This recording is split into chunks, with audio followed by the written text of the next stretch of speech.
Hi everybody, my name is Doug, and I'm sitting on the Giselle Victorian iron metal bed. This is a bed that you can order on Amazon, and I did recently. This particular one is a queen size, and the full name, if you're looking on Amazon, is the Tribeca Homes Giselle Antique Dark Bronze Graceful Lines Victorian Iron Metal Bed. Whew, that's a mouthful. So my wife and I were looking for a new bed frame for our master bedroom, so we ordered this. Just FYI, this particular item was not eligible for Prime shipping, so it took about a week to arrive once we got it.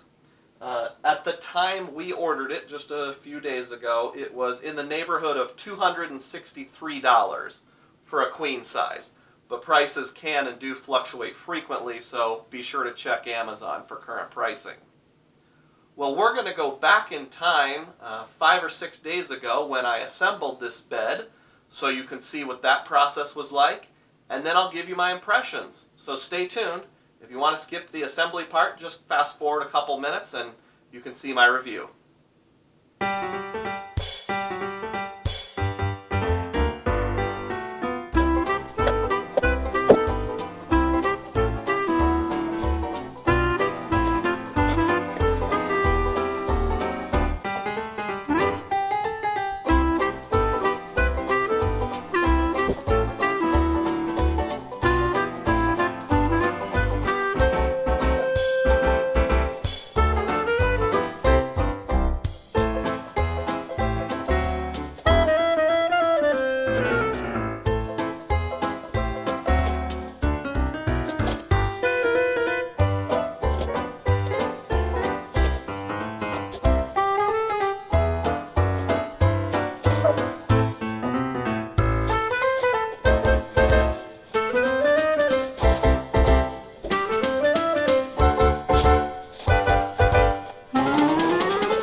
job is done.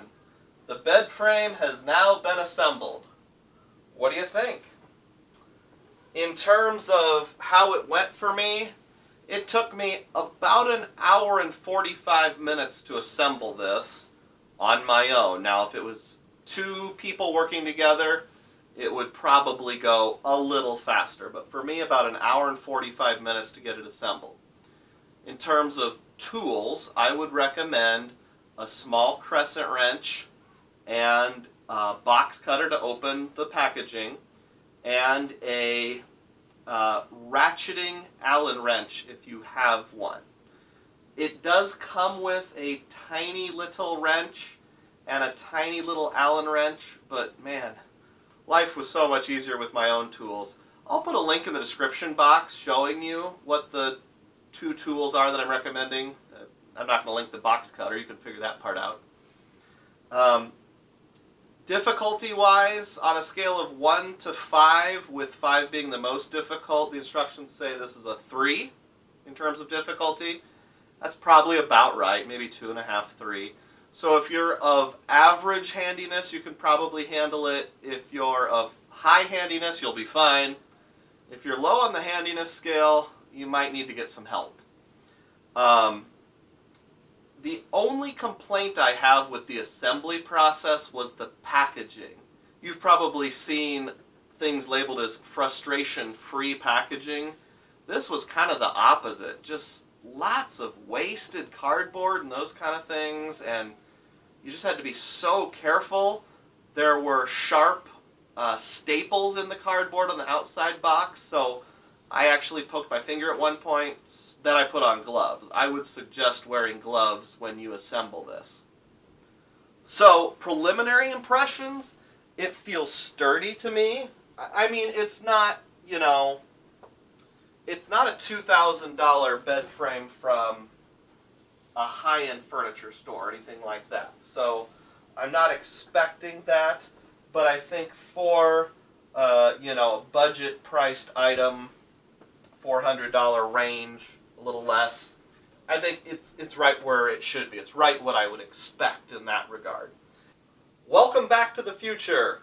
So my wife and I have slept on the bed now for 5 days, and I'll give you my impressions. This bed frame received an average of a 4-star review on Amazon, and I think that's well deserved. I think that's about right. While we were sleeping on it for the last 5 nights, we observed no squeaking, no problems, nothing coming loose or anything like that. And I think it looks pretty nice with our current mattress setup. And it makes the room look more open. Before we had a sleigh bed, so this area was kind of covered. But now, since you can see through the bars to the wall, it has a more open feel, I think. So hopefully that's something you're looking for. In terms of longevity, it's hard to project after less than a week of sleeping on it. It's made in China, and it was self-assembly, so I wouldn't expect this to last for 15 years, but I think 3 to 5 years would be certainly reasonable. I think it would hold up, and the price is right for something that I would expect to last 3 to 5 years. Just to clarify, with this particular bed frame, you do have to use either a box spring or a bunkie board, or you'll have to make your own supports out of plywood or something like that. You cannot put the mattress directly on the 4 crossbars. After trying out both options, my wife and I decided to go with the low-profile 4-inch box spring. I'll put a link to this particular box spring in the description box. To stay up to date with all sorts of budget-based items for your bedroom, like bed frames and mattresses that you can buy on Amazon, click the round circle with my face to subscribe to this channel. And if you want to check out other bed frames and box springs, click this item right over here to see my playlist for box springs and platform beds. Doug out!